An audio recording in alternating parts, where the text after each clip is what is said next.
चौथे चरण के रण के बाद अब विपक्ष पूरी ताकत के साथ प्रचार कर रहा है, अगले चरणों के लिए मेहनत कर रहा है। और इन सब के बीच जमानत पर बाहर आए दिल्ली के मुख्यमंत्री अरविंद केजरीवाल हों या फिर समाजवादी पार्टी के प्रमुख अखिलेश यादव, हर कोई बीजेपी को सत्ता से बाहर करने को बेकरार दिख रहा है। अमेठी और रायबरेली में कांग्रेस अपने तरकश के सारे तीर निकाल चुकी है। अमेठी रायबरेली से गांधी परिवार के रिश्ते की दुहाई दी जा रही है, तो राहुल की रिकॉर्ड जीत का दावा भी हो रहा है।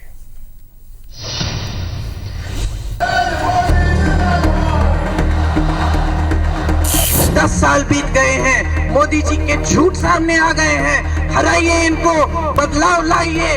हार रहे हैं पूरी तरह से, बीजेपी वाले हार रहे हैं कि नहीं हार रहे? जनता का गुस्सा इनके खिलाफ सातवें आसमान पर होगा। और ये जाति धर्म बिरादरी से ऊपर उठ गया चुनाव, ये चुनाव भविष्य का चुनाव है। 2024 के सियासी समर में इस बार विपक्ष आक्रामक प्रचार कर रहा है।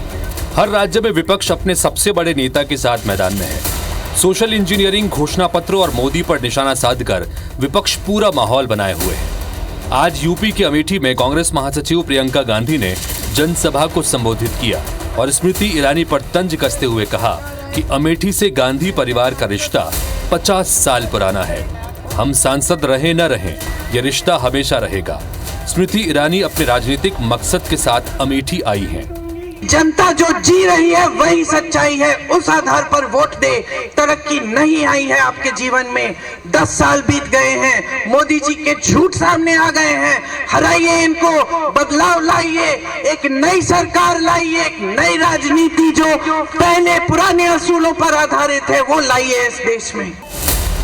इधर दिल्ली के सीएम अरविंद केजरीवाल हरियाणा के कुरुक्षेत्र में रोड शो करने पहुंचे और कहा कि बीजेपी हरियाणा, राजस्थान में हार रही है और कई राज्यों में बीजेपी की सीटें कम हो रही है।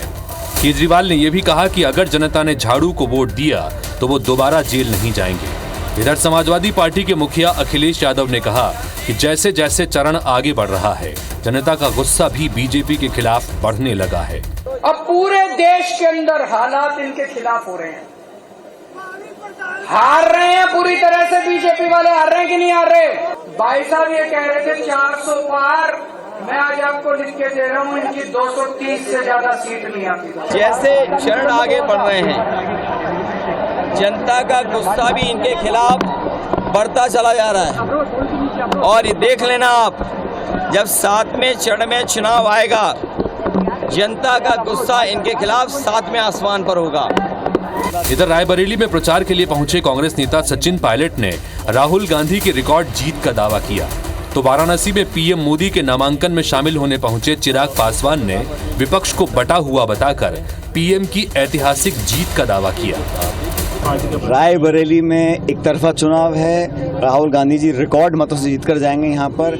और ये जाति धर्म बिरादरी से ऊपर उठ गया चुनाव, ये चुनाव भविष्य का चुनाव है। और राहुल जी को मदद और आशीर्वाद देने के लिए पूरे रायबरेली के लोग यहाँ पर उत्सुक हैं और 20 तारीख को भारी मतदान करके जिताएंगे उनको। नामांकन जिस तरीके से पूरा एनडीए एकजुट होकर प्रधानमंत्री जी के समर्थन में हम लोग सामने आए, यही हम लोग की ताकत भी है। मैं मानता हूँ प्रधानमंत्री जी का नामांकन के बाद जो परिणाम आएंगे वो एक ऐतिहासिक परिणाम होंगे। इस बार वर्ल्ड रिकॉर्ड प्रधानमंत्री जी जीत कर यहाँ से बनाएंगे, ये हम सब का विश्वास है। एक तरफ बीजेपी बचे हुए चरणों में पूरा जोर लगाने के मूड में दिखती है, तो विपक्ष भी अपने तरकश के सारे तीर इस चुनाव में आजमा लेना चाहता है।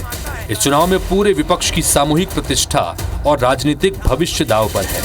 2024 में बेहतर प्रदर्शन उन्हें उत्साहित करेगा और हार समूचे विपक्ष की राजनीति को रसातल तक ले जा सकती है। 4 जून को जब पेटी खुलेगी तो कई सियासी दलों और सियासतदानों के भविष्य का फैसला हो जाएगा। Election desk, IBC 24।